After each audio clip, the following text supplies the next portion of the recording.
자, 어제 시험 본 전자공학하고요. 여기 통신공학 두 가지만 제가 급한 마음에 하고, 나머지는 뭐, 다음에 수업할 때 해야 될 것 같습니다. 네, 지금 다른 시간이 없어가지고, 뭐, 이 두 과목만 일단 우선 학생들이 제일 많이 본 거라서요. 그리고 전자는 시험 보고 학생들이 대부분이 뭐, 그렇게 힘들지 않았다라고 이야기를 했는데, 사실 그 힘든 문제가 거의 없죠. 그죠? 그래서 거의 없이 그렇게 나와서 다행이고, 통신도 사실 지금까지 나온 통신 문제 중에서는 군문 문제 중에서는 제일 깔끔했던 것 같아요. 그냥 이재기가 될 만한 것들은 그렇게 많지는 않고, 그렇게 거의 없는 것 같고, 그냥 문제가 못 보던 단어가 몇 가지 있는 것 같지만 생각보다 그 답을 내기는 그렇게 힘들진 않았던 그런 문제 같습니다. 그래서 오류도 좀 없었던 그런 느낌이 들고요. 그래서 이번 공무원 시험 문제는 그래도 그나마 지금까지 하고 좀 다르게 이 제기가 좀 적을 것 같은 이 두 과목에 대해서는 좀 그렇습니다. 나머지 과목은 제가 지금 볼 시간이 없어서 아직 정확하게 안 봤거든요. 정확하게 안 보고 이것만 하고 다음에 문제를 풀어드리도록 하겠습니다. 그리고 오늘 수업 제가 하던 수업이 끝나고 오늘 못 끝날 것 같은데 내일이라도 끝나면 그때 이제 나머지 과목은 좀 풀어보고 혹시 이의제기 될 만한 것들이 있으면 제가 카페에 따로 올려드리도록 하겠습니다. 자, 그러면 전자공학 한번 보도록 하겠습니다. 아래 모양과 같은 원기둥 모양의 철사의 양 끝을 잡아당겨서 길이를 3m 늘렸다. 3배로 늘렸다. 이때 이 길이를 늘려도 원래의 원기둥 단면의 모양은 유지되면서 재질의 특성과 부피 또한 변함이 없다고 가정할 때 철사의 저항값은 어떻게 되는가라고 그렇게 이야기를 했습니다. 그래서 지금 이제 요거 그죠? 맨날 했던 거 R0는 ρ0의 A0분의 L0 그죠? 그래서 이건데 지금 이제 길이를 L-가 3L0가 됐다. 길이를 3배로 늘렸다. 그러면 최적은 유지돼야 되는데 이건 V는 전압이 아니라 최적입니다. A0하고 L0의 곱이 V0인데 V-는요 A-의 L-인데 이게 A-의 3L0가 됐다.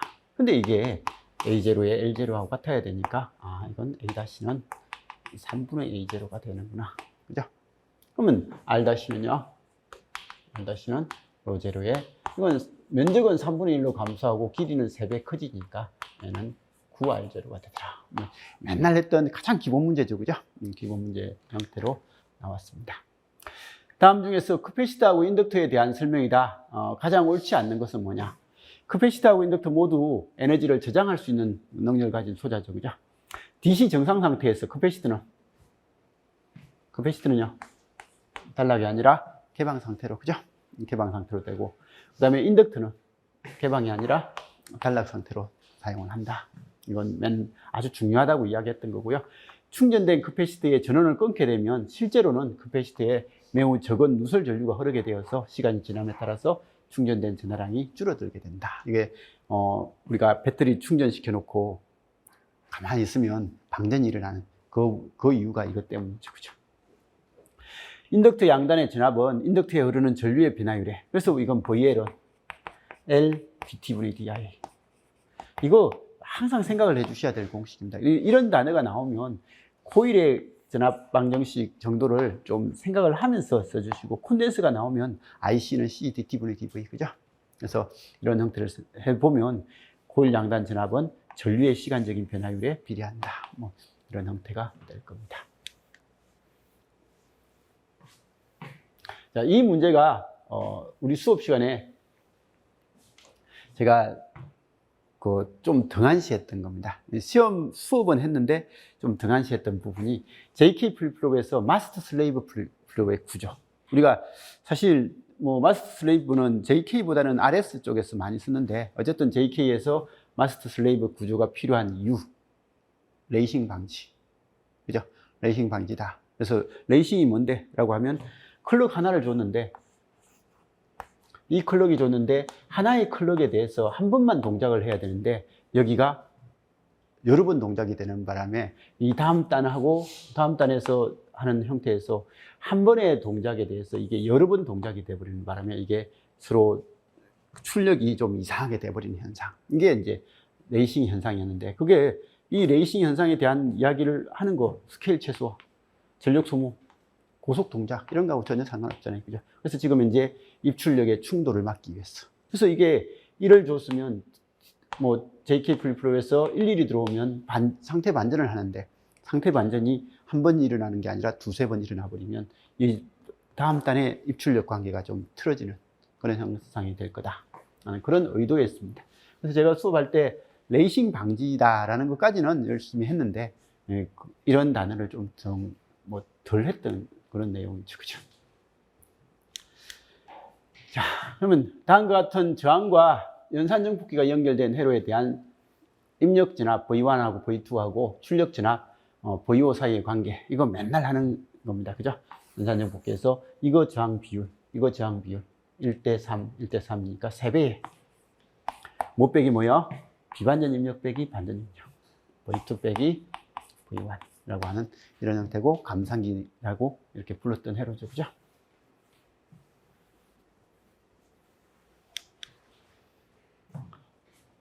그래서 3배의 V2 빼기 V1이고 감상기다. 아래 그림 A와 그림 B의 직렬 RLC 회로의 출력에 가장 가까운 특성의 필트로서 바르게 연결된 것은 뭐냐라고 했는데, R, L, C. 우리가 이거 무슨 필트? 이거 R, L, C 무슨 필트? 하나는 대역 통과, 하나는 대역 수거. 근데 어느 게 대역 통과요? 이게 대역 통과, 이게 대역 수거. 이런 것들은 좀 기억을 해달라고 했죠. 그죠? 맨날 했던 거. 앞에 것만 대역 수거가 되는지 보면 R, L, C.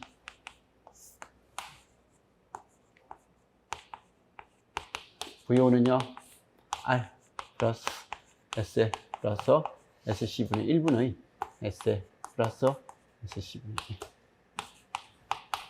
1. VI분의 V5는요, 위아래로 SC 곱하면요, SC제곱 LC 플러스 SCR 플러스 1분의 S제곱 LC 플러스 L다. 위아래로 LC 나누면 S제곱 플러스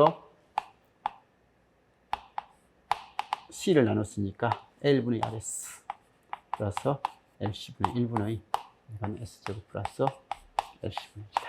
그래서 큰 거, 중간 거, 낮은 것 중에서 큰 거하고 낮은 것만 나오고 중간 게 안 나온다 라고 하는 대역 수거 필트. 그죠? 그럼 똑같은 방법으로 이걸 계산을 하면 얘는 대역 통과 필트. 이건 외우자고 했습니다. 무조건 그림 보고 그냥 바로 탁 외우고, 못 외우더라도 하나 정도는 이렇게 해보면 이게 나오니까 충분히 된다라는 거 연습도 해달라고 했고요. 그래서 기본 문제였습니다. 그죠? 자, 아래 그림과 같은 시로 전압이, 이게 전압이 시로값이 100V인 교류 전원에 20ohm의 저항과 20ohm의 리액턴스가 이렇게 연결된 인덕터가 지금 이제 직렬로 연결되어 있다. 이 전기를 공급되는 유효 전력. 자, 유효 전력. 이건 다른 거 생각하지 말고 무조건 I 제곱 R로 그냥 보자고 했습니다. 그래서 I 제곱 R. 그러면 임피던스 Z는 R 플러스 J XL인데 20 플러스 J 20. 그러면 여기에 제곱이 들어가니까요, 전류의 위상은 필요도 없어요. 크기만 보면 돼요. 그럼 이건 크기는 20루트 2, 위상은 45도인데 임피던스의 위상도 필요 없어요. 전류의 크기를, 전류는요, 그러면 임피던스분의 전압인데 이게 크기만 보면 된다는 거예요. 20루트 2분의 100이니까 이건 루트 2분의 5다. 그래서 전류의 크기고 위상 관계는 뭐 이게 V의 위상을 0도라고 한다면 마이너스 45도 이렇게 되는데, 여기는 전력을 구할 때는 크기만 구하면 되는 거예요. 그러면 I 크기의 제곱 R, 이게 P죠. 이게 시료값이니까 그냥 이 전류의 시료값, 전압이 시료값이니까 전류도 시료값이니까요, 얘 제곱을 하면 2분의 25 곱하기 20 하니까 250W. 그죠? 그래서 뭐 이런 형태는 크게 문제가 없을 겁니다.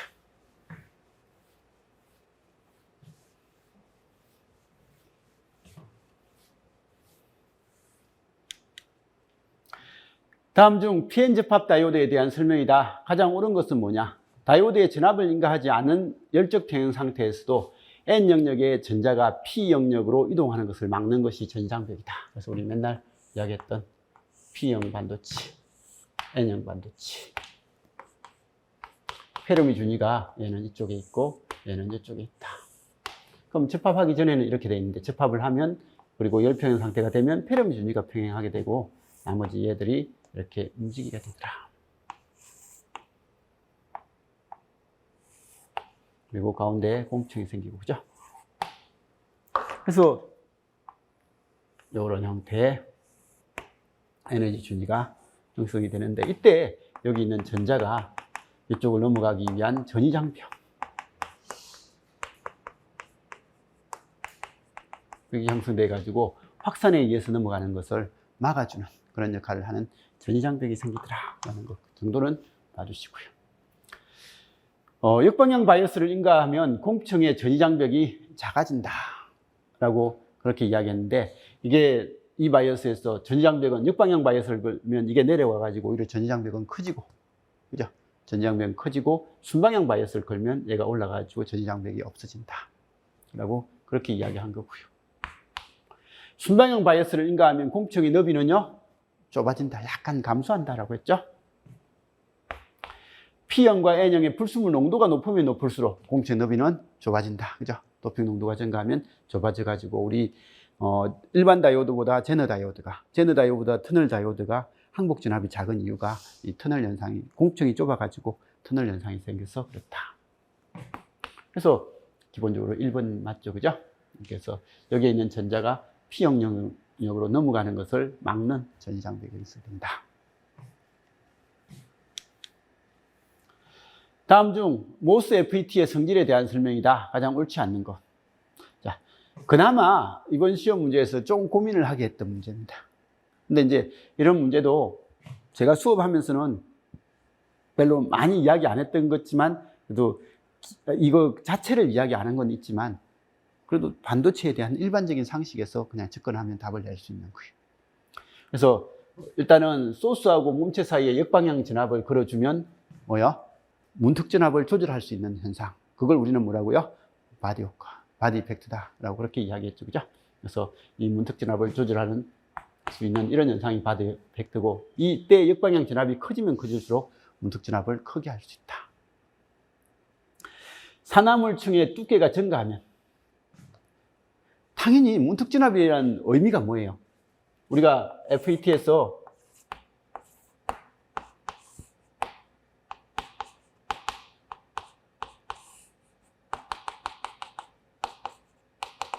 이 N+, 이 P형 반도체로 되어 있을 때 여기에 지금 이제 진압을 걸어가지고, 그죠? 이 플러스를 걸면 마이너스가 당겨져 오는데, 당겨져 와가지고 이 채널이 형성되는 거, 그죠? 강반전이 일어나는 그 경계 진압이 VT가 되잖아요, 그죠? 그래서 VT라는 게, 문특 진압이라는 게 여기 플러스에서 마이너스를 플러스니까 이 플러스 진압을 걸어가지고 마이너스를 당겨와가지고 소수 캐리어인 마이너스, 이쪽에 마이너스 당겨와서 채널을 이렇게 유도된 채널을 만들어주는 과정에 해당되는 게 문특 진압의 정의였거든요. 그러면 이 옥사이드가 두꺼우면 이 플러스를 걸었을 때 마이너스가 유도가 잘 안 돼요. 우리가 콘덴스 C는요 입실론의 간격분의 면적인데, 이 간격이 커지면요 C 값이 작아요. 그럼 C 값이 작으면 똑같은 전압을 걸었을 때 여기 전하가 덜 모여요. 전하가 덜 모이니까 당연히 전하가 덜 모이니까 이게 두께가 두꺼우면 두꺼울수록 이 문특 진압을 이 어떻게 된다고요? 커질 수밖에 없어요. 그래서 커질 수밖에 없는 거니까 이런 것들은 크게 문제되지는 않을 겁니다. 산화물층의 두께가 증가하면 문특 진압이 증가할 거다. 그리고 몸체의 도핑을 높이면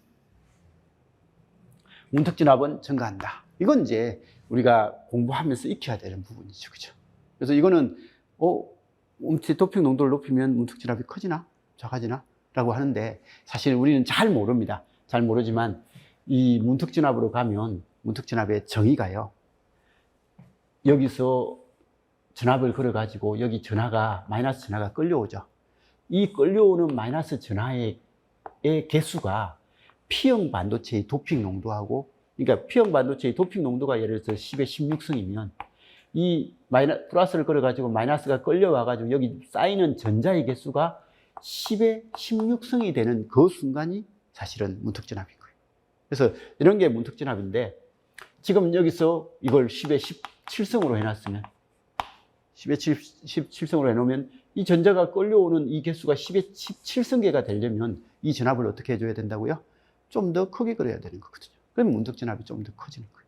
그래서 이렇게 되는데, 이런 관계를 우리는 잘 모르잖아요. 그죠? 그래서 문특진압의 관계를 잘 모르니까 이거는 이제 좀 고민을 해야 되겠지만, 근데 이게 4번은 고민거리가 아니에요. 온도가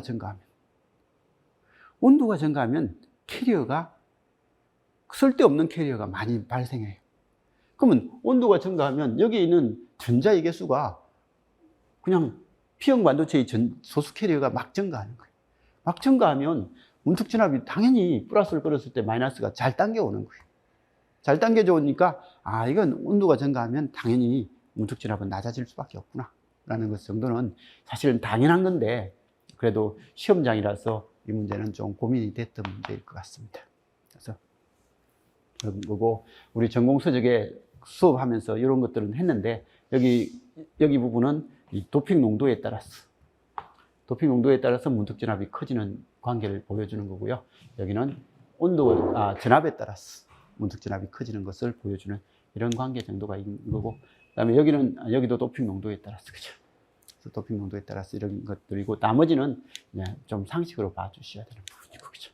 그래서 답은 4번이었습니다. 그래서 이 20문제를 풀면서 학생들이 조금 힘들었겠다라고 생각되는 문제 중에서 대표적인 게 좀 전에 그 8번 문제였습니다. 다음 중 저마늄하고 실리콘 반도체에 대한 설명이다. 가장 옳지 않는 거.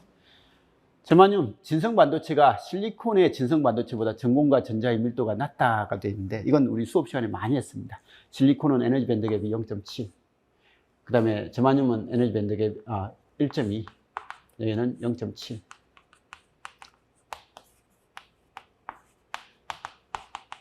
그러다 보니까 상온일 때 여기서 올라가는 전자의 개수가 얘보다는 얘가 훨씬 많다. 이건 10의 10승계 정도, 얘는 10의 13승계 정도. 이렇게 올라가니까 이게 진성 반도체에서 여기 있는 전공과 전자의 밀도가 당연히 저마늄이 더 많겠죠. 그죠? 많을 거고요. 실리콘의 에너지 밴드 갭이 저마늄의 에너지 밴드 갭보다 크다. 그래서 실리콘은 1.2, 저마늄은 0.7. 0.7에서 0.8. 실리콘 결정이 저마늄 결정보다 강하다. 이게 아무래도 결정 구조에서 실리콘이 우리가 가장 튼튼한 구조다. 뭐 그런 이야기를 하는 거겠죠. 그렇죠? 그래서 그런 거고, 실리콘과 저마늄 모두 전자의 이동도가 전공 이동도보다 크다라고 그렇게 이야기되어 있습니다. 그래서 실리콘하고 저마늄에서 전자 이동도는 전공 이동도보다 한 2~3배 정도는 빠르다라고 그렇게 이야기를 했죠. 그죠? 답은 1번인가요? 자, 다음은 공평 모스 FET로 구성된 회로의 전압이더군요 라고 했는데, 이 문제는 사실 답을 못 냈을 친구들은 많습니다. 문제가 고민거리가 아니라 풀 수 있는 사람은 풀고 그냥 못 푸는 사람은 못 풀고 깔끔했던 문제 같습니다. 그래서 다음 공평 모스 FET로 구성된 전압이다. AV. 우리 이런 것들 눈에 안 보이지만 GM분의 1분의 이거 RD하고 RL 평열.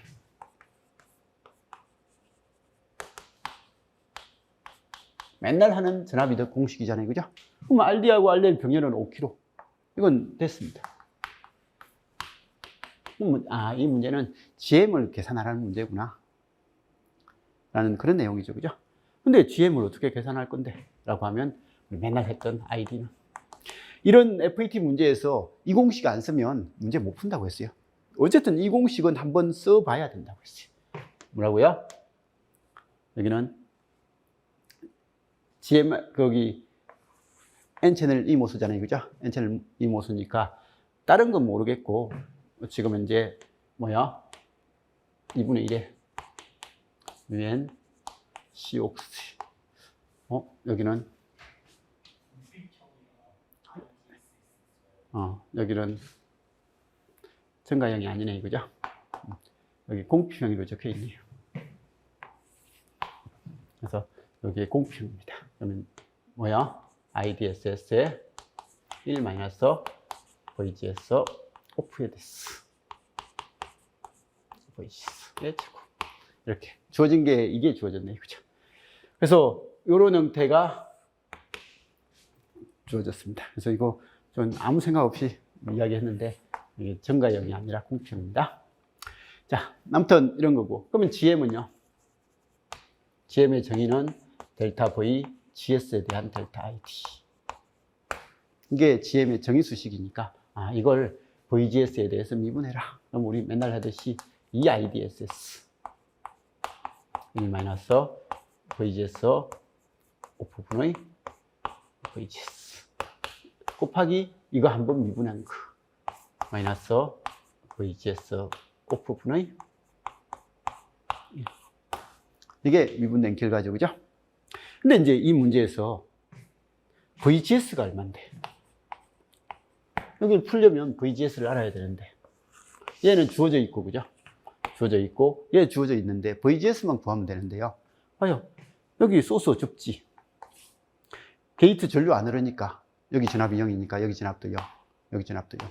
그러면 VGS가 얼마라고요? 0이다 라고 그렇게 준 거예요. 그래서 이게 0이거든요. 0이니까 이 부분은 없어지고 그냥 1이네요, 그죠? 그래서 얘는 2 IDSS 마이너스 VGS 오퍼분의 1이라는 이런 GM 값을 가지고 있는 거예요. 그러면 여기는 2 IDSS가 10mm 마이너스 10분의 1 마이너스에 마이너스 10분의 1 그죠? 그래서 이게 지금 이제 오프니까 그래서 이거는 없어지고 이렇게 되니까 10 없어지니까 얼마요? 2mm모. 그럼 GM이 2mm모니까 그럼 위에서 GM 이건 이렇게 풀면 되잖아요, 그죠? 이렇게 푸는 사람도 있어요. 이렇게 하면 2mm 곱하기 5kg 하니까 마이너스 10. 근데 저는 2mm 분의 1이니까 0.5kg. 그래서 이렇게 봐도 되고요. 그래서 아무튼 이렇게 풀더라라는 것 정도는 봐두시고 그렇게 이 문제는 요걸 생각을 한 사람들은 풀 수 있는 거예요. 근데 이런 관계를 생각을 안 하고 접근하면 이거 어떻게 풀지 하고 그냥 넘기는 그런 문제잖아요, 그죠? 그래서 문제를 푸는 사람과 못 푸는 사람이 그냥 깔끔하게 구별돼 버려 가지고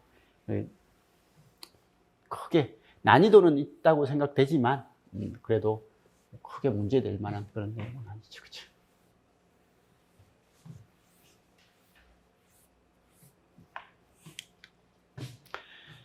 다음 중 B급 전력 정폭기. 자, 이번 전자공학의 특징은요. 예년 같은 경우는 전자공학이 기초전기전자에서 12문제, 13문제 나왔어요. 그래서 작년도 그랬고 재작년도 그랬고. 근데 예전에는 또 몇 개 안 나왔다고 했고요. 근데 지금 통신도 그렇고요. 올해 전자공학도 그렇고 그냥 전자공학에 대해서 통신에 대해서 그냥 적당하게 나온 것 같아요. 그래서 너무 한쪽으로 몰아놓지 않고 그냥 전체적으로 잘 분산을 시켜서 사실 제가 문제를 보면서 그래도 깔끔하게 문제를 잘 냈다. 범위도 좀 잘 조절했다. 전자공학 같은 문제다라는 그런 생각이 좀 들었습니다. 들었는데 올해 기초전기전자 문제가 한 대여섯 문제 정도밖에 안 나왔죠, 그죠? 지금 나온 거 보니까 뭐 좀 적게 나온 쪽인 것 같아요, 그죠? 그리고 이제 전력공학 문제도 나왔습니다. 전력공학 문제가 2문제인가 3문제 나왔던 것 같아요, 그죠? 거기 전력정폭기요. 자, B급 전력정폭기에 대한 설명이다. 가장 옳은 것은 A급은요. 여기 중점의 바이어스가 잡혀 있고 B급은 차단점의 바이어스입니다. 이거의 특징이고 중점에 잡혀 있는 A급은 뭐는 좋고요? 선형성은 좋은데 효율이 낮다. 물론 B급은요. B급은 선형성은 안 좋아집니다. 근데 효율은 좋아지죠. 근데 이 선형성이 안 좋아지는 것을 이 푸시풀 구조로서 선형성을 개선하는 거죠. 그죠? 개선한다. 뭐 이런 내용입니다. A급에 비해서 효율이 낮다가 아니라 높다. A급에 비해서 고출력 정폭기 제작이 용이하다. 전력 정폭기에서 출력을 높이는 데 용이하다. A급에 비해서 선형성이 낮죠. A급에 비해서 무신호시 전력 소모가 높다가 아니라 A급은 교류 신호가 안 들어와도, 정폭하려고 하는 교류 신호가 안 들어와도 바이어스가 여기 잡혀 있으니까 전류가 계속 흐르고 있어요. 근데 B급은 차단점에 있기 때문에 외부에 입력 신호가 없으면 전류가 안 흘러요. 그래서 전력 소모가 없다. 그래서 효율이 높다. 그래서 이런 것들 그냥 잘 봐주시면 아무 문제는 아니에요. 그래서 이건 전력 정폭기에 대한 개념을 조금이라도 공부하셨으면 충분히 풀 수 있는 문제. 전격 용량 5V 6000mAh의 보조 배터리를 이용해서 5V 3W의 휴대용 선풍기를 사용한다. 휴대용 선풍기가 5V 3W인가요? 들고 다니는 선풍기 같은 거. 반란겹인가요? 이게 5V짜리 이런 것들은 약간의 실무적인 관점이 조금 들어가더라고요. 그래서 한 5V 정도 쓰겠죠, 그죠? 5V에 이게 3W짜리래요. 부하가. 그러면 흐르는 전류는 얼마야? 0.6A. 600ml를 안 할 거면 0.6A를 할 거면요.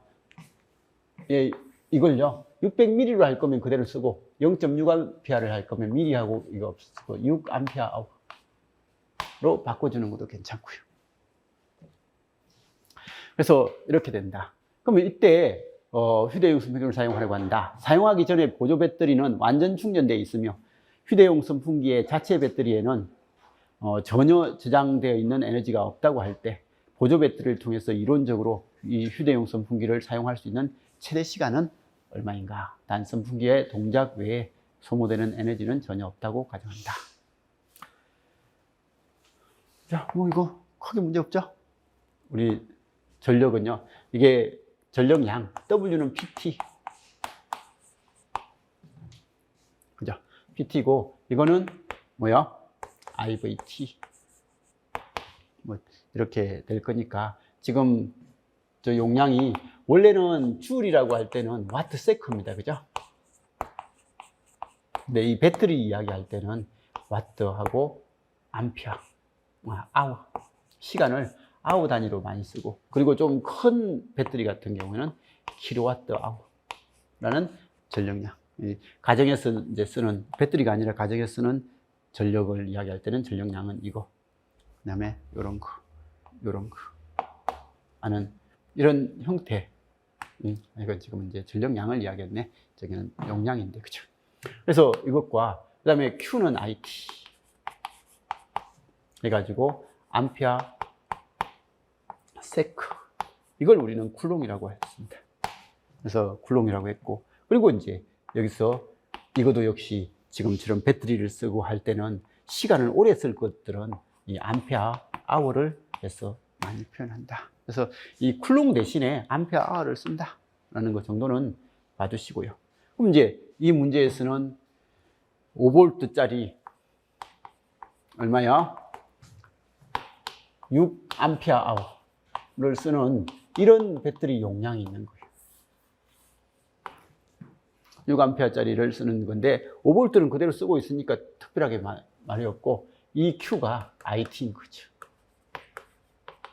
근데 이 I가 암페어를 0.6A인 거예요. 그럼 T를 아우로 표시하면, 세크로 표시하면 이 값은 너무 커요. 근데 아우로 표시하면 T가 얼마가 될 건데 라는 그런 내용이고요. 그러면 6A는 0.6A에 몇 시간요?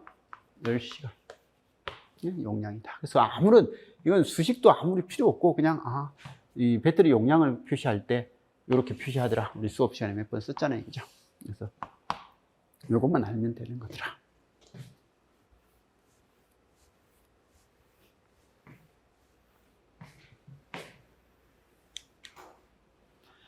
아래 회로에서 CE, VCE 값을 구해라.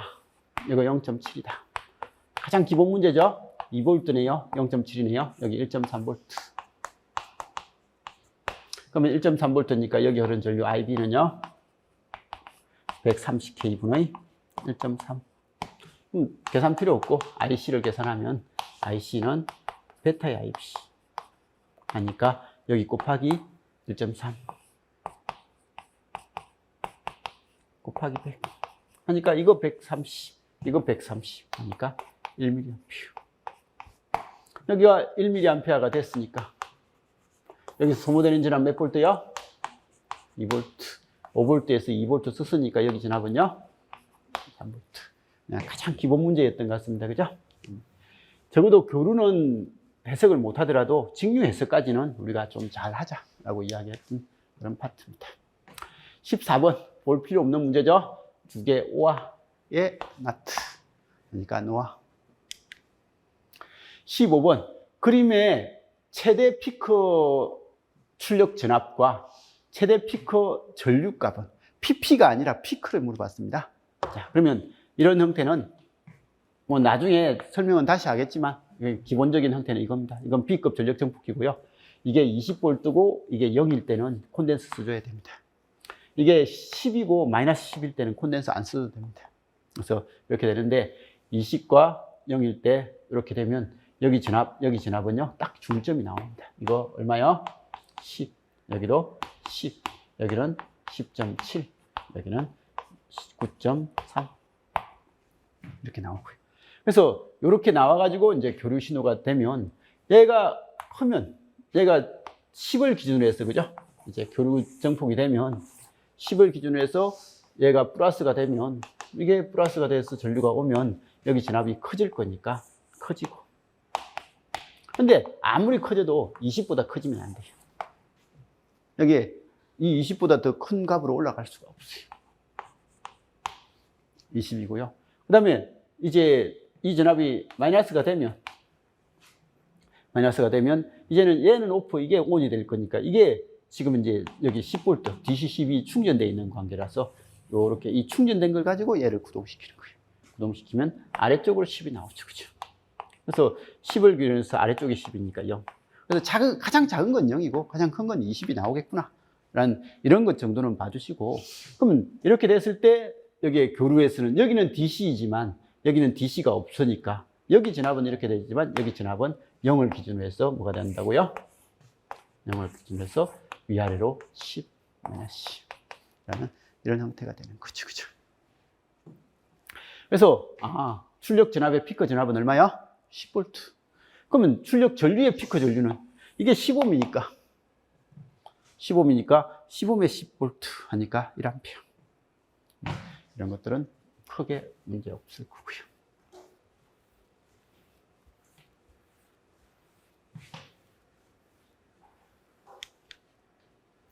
다음 중 커먼 에미트 정폭기의 특성을 가장 옳지 않는 것은 커먼 에미트예요. 출력 신호하고 입력 신호의 위상은 뭐야? 출력 전압과 입력 전압은 서로 위상 반전된다. 그죠? 동작점에 따라서 전압 이득은 변한다. 커먼 에미터의 동작점이 어디냐에 따라서, 그죠? 동작점이 중점에 잡혀 있으면 좀 전압 이득은 크게 만들 수 있는 거고, 아래쪽에 돼 있으면 교류 전압 이득이 이게 어느 정도 크기 이상을 하면 안 되고, 뭐 이런 형태가 약간 변동을 하겠죠. 그죠?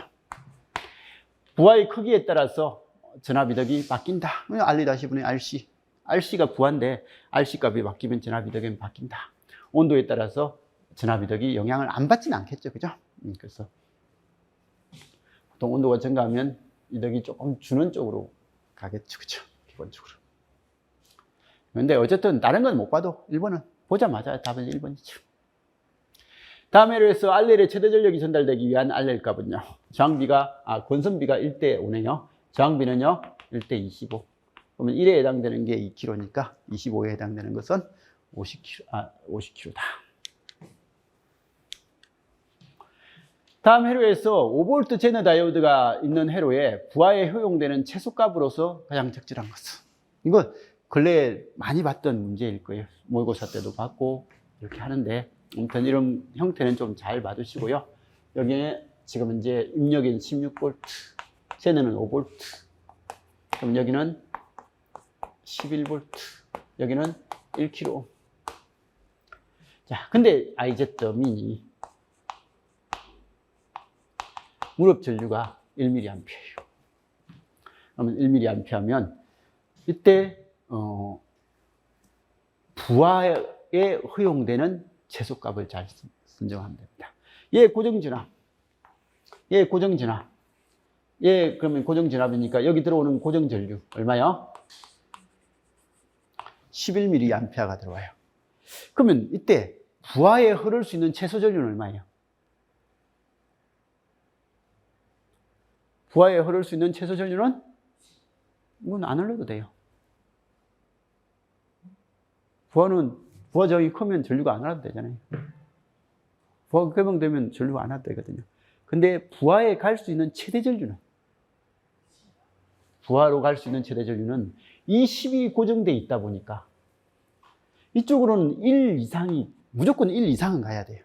1보다 작아지면 안 되니까 11 중에서 이쪽은 1은 무조건 가야 되니까 부하로 갈 수 있는 IL의 맥스 값은요, 이 회로에서 IL 맥스 값은 뭘로 유지돼 줘야 된다고요? 10mA하고 IL 값은 10mA보다 작거나 같으면 상관없어요. IL이 10mA보다 크면 안 돼요. 그러면 IL 구하는 공식은요, RL분의 VZ, 즉 RL분의 5인데 이 값이 뭐보다 작아야 된다고요? 10mA보다 작아야 된다. 그러면 10mA분의 5는 RL이니까 RL은 이거 계산하면 얼마요? 500옴인가요? 0.5kg인데 0.5kg보다 어떤 값을 가져야 된다고요? 크거나 같은 값을 가져야 돼요. 그래서 RL의 최소값은 0.5kg다. 이게 0.5kg보다 작아지면 어떤 문제가 생긴다고요? 이게 0.2kg가 됐다. 그러면 5분의 0.2분의 5 하니까 요구되는 전류가 25mA. 25mA를 요구하는데 여기는 11밖에 안 나오면 이건 정진압이 안 난다는 거죠. 그래서 이렇게 된다라고 해서 최소 500옴이 유지가 줘야 된다.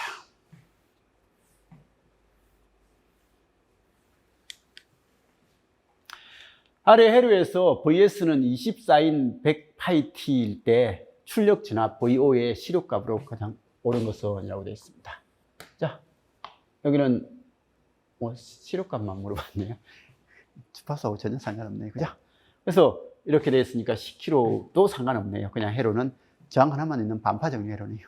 그럼 입력이 지금 저게 들어가면 출력은 이게 되는 거고. 그러면 최대값이 얼마요? 20인 교류신호, 반파 교류신호의 시료값은. 그러니까 최대값이 20인 정연파는 시료값은 루트 2분의 Vn. 근데 반파 정연파의 시료값은요? 2분의 Vm. 이건 외우자고 했죠, 그죠? 그래서 2분의 Vm이니까 최대값이 20이니까 2분의 Vm은 얼마요? 10mA, 10V.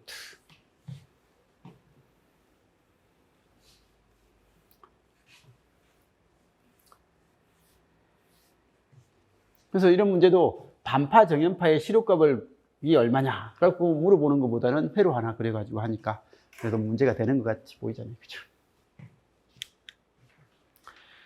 완전히 방전되어 있던 같은 용량의 커패시터 3개를 15V 배터리를 가지고 아래와 같이 연결했을 때 절점 A의 전압으로 가장 알맞은 거. 자, 그래서 이런 형태가 되고, 지금 이제 여기에 돼 있으니까 이건 콘덴스가 C2C인 회로죠. 그죠? 이 병렬이니까. 이걸 가지고 이대로 해석을 하는 게 아니라 이 두 개의 콘덴스 병렬이니까 2C다. 그럼 우리 콘덴스 두 개가 직렬일 때 전압비는 콘덴스가 1대2네요. 용량, 전압비는요? 2대1. 여기는 10V고 여기는 5V다. 근데 여기 전압을 물어봤다는 말은 무조건 접지하고 사이입니다. 노드 전압은 무조건 접지하고 이 점 사이니까 이 양단 전압을 물어본 거죠. 이 전압은 얼마냐? 5V다, 그죠? 아래 1m 공통정폭기의 소신호 입력 저항 R인으로서 가장 알맞은 것은 뭐예요? 라고 되어 있습니다. 내부장 무한대내이고죠. 그래서 우리 이건 맨날 했습니다. 입력 임피던스가 얼만데? 라고 물어보면 이 저항 더하기. 여기 눈에 안 보이는 R'가 베타 플러스 1배 커져 보이죠? 눈에 보이는 R도 뭐요? 베타 플러스 1배 커져 보인다. 라고 그렇게 이야기했던 거. 답은 몇 번? 1번인가요? 변압기의 권선비가 10대 1이라고 가정하고 1차 권선에 100V의 RMS 값의 교류가 인가되었을 때 2차 권선에 나타나는 최대값. 권선비가 트랜스 문제가 그래도 몇 문제 있네 이거죠? 여기에 1차 권선에 100V가 가해졌으면 이게 권선비가 10대 1이니까 전압비도 10대 1. 여기에 10V. 여기인데 RMS가 여기는 또 주어져 있는데 인가될 때 2차 권선에 나타나는 뭐야? 최대 전압을 물어봤거든요. 최대 전압을 물어봤으니까 이것도 10V는 RMS죠? RMS니까 최대값은 얼마요? 16대 2.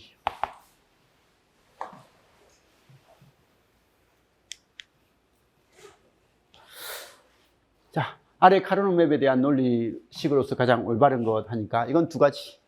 요렇게 풀면 뭐야? B의 반가요?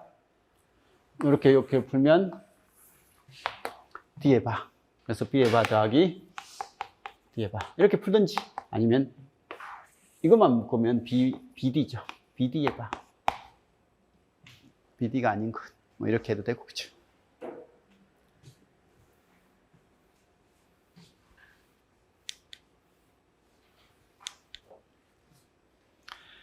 아래 그림과 같은 스위치회로에서 스위치가 열린 상태는 0이고요. 스위치가 닫힌 상태는 1로 나타내며 전구가 켜지는 동작, 켜지면 1이라는 거예요.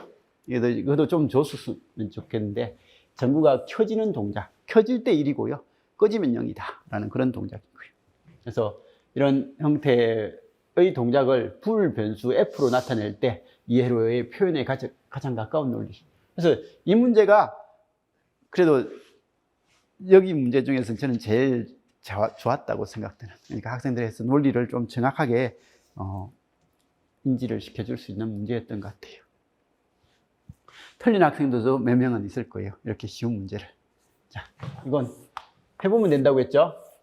A, B, 00, 01, 10, 12. 얘는 전구 F인데 켜지는 때, 꺼질 때. 자, 그러면 둘 다 꺼져 있을 때, 스위치가 오프되어 있을 때, 뭐야? 001 때죠? 001 때는, 이게 오프되어 있으니까 이 전압은 요렇게 전류가 흐르겠죠? 전류가 흐르니까 전구는 불 들어오죠? 그때 1이. 근데 01이나 10이나 11이 되면요. 이 스위치 중에 하나라도 닫혀버리면 모든 전류는 이렇게 흐르고, 이쪽으로는 전류가 안 흘러요. 근데 전류가 안 흐르면 LED에 불이 안 들어오겠죠? 전구에 불이 안 들어올 거니까 나머지 0이다. 그래서 이런 것들이 눈에 확 들어오면 되는 거예요. 그리고 이게 값이 안 보이면 이거 납득시켜 보면 이거죠. 그래서 001 때는 0이고 01 때 10, 111 때는 1이 나오는 우화에 납득한 거구나. 그래서 이건 노화 게이트입니다.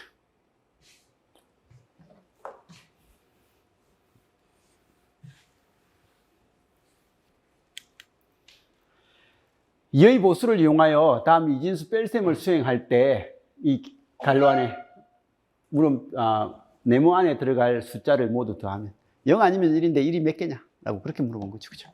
근데 이 문제는 그냥 이렇게 풀어도 답은 나와요. 이진수 뺄셈이니까요. 10, 100 빼기 00, 11, 011.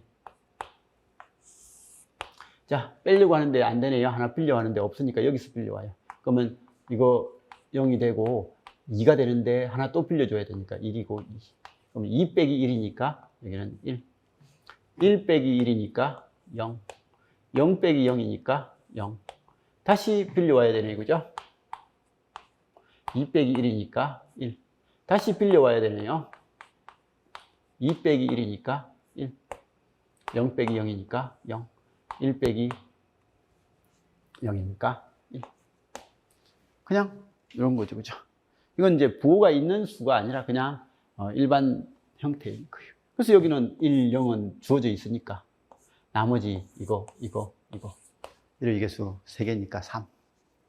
이렇게 해도 답인데, 근데 이제 이의 보수로 연산을 하라고 했으니까 그렇게 연산을 하면 111, 01, 00 더하기, 자, 이거에 대한 1의 보수를 먼저 취하면 1100, 100 더하기 1 해가지고 1100, 101, 1, 0, 0, 1, 1, 0, 1. 근데 이건 버리고. 그러면 여기서 이게 되니까 이거하고 똑같은 결론이죠. 그죠? 그래서 똑같은 결론이니까 답은 3이다. 라는 그런 형태가 됩니다. 자, 아무튼 지금 이제 전자공학을 풀어봤는데요. 문제가 일단은 쉬웠어요. 그죠? 쉬워가지고 그냥 편안하게 풀 수 있었고, 그리고 문제가 지저분하지가 않았어요. 일단 깔끔했습니다. 그리고 전자공학에 나올 수 있는 문제 중에서는 그나마 괜찮았던 문제 같아요. 이 정도로 계속 나와준다면 전자공학은 그래도 그냥 적당하게 해 나갈 수 있는 그런 형태의 문제 같습니다. 그 범위도 전 범위에 고루고루 이렇게 좀 냈던 것 같고, 발진기가 좀 빠졌지만 그래도 이런 거고, 그리고 1번, 2번, 5번, 그 다음에 6번, 그 다음에 12번, 5개인가요? 5개. 20번, 22번. 그래도 많네요. 7개. 그 다음에 17번. 19번은 뭐 그런 거고. 어쨌든 그래도 8문제, 9문제 정도는 기초전기전자하고 어느 정도 관련이 있게끔 해서 나왔고, 나머지는 그냥 전 범위에 대해서 골고루 냈던 것 같습니다. 아무튼 시험 보시느라고 고생하셨고요. 이제 시험은 봤습니다. 결과에 연연하지 마시고 지금 며칠 동안은 푹 쉬시고, 일단 나중에 결과가 어떻게 될지 모르잖아요. 그죠? 그래서 좀 쉬시고 마음 편안하게 좀 쉬는 게 좋을 것 같아요. 1년 동안 공부하시느라고 고생하셨으니까요. 자, 그러면 일단 전자공학 수업은 여기까지 하도록 하겠습니다. 이상입니다.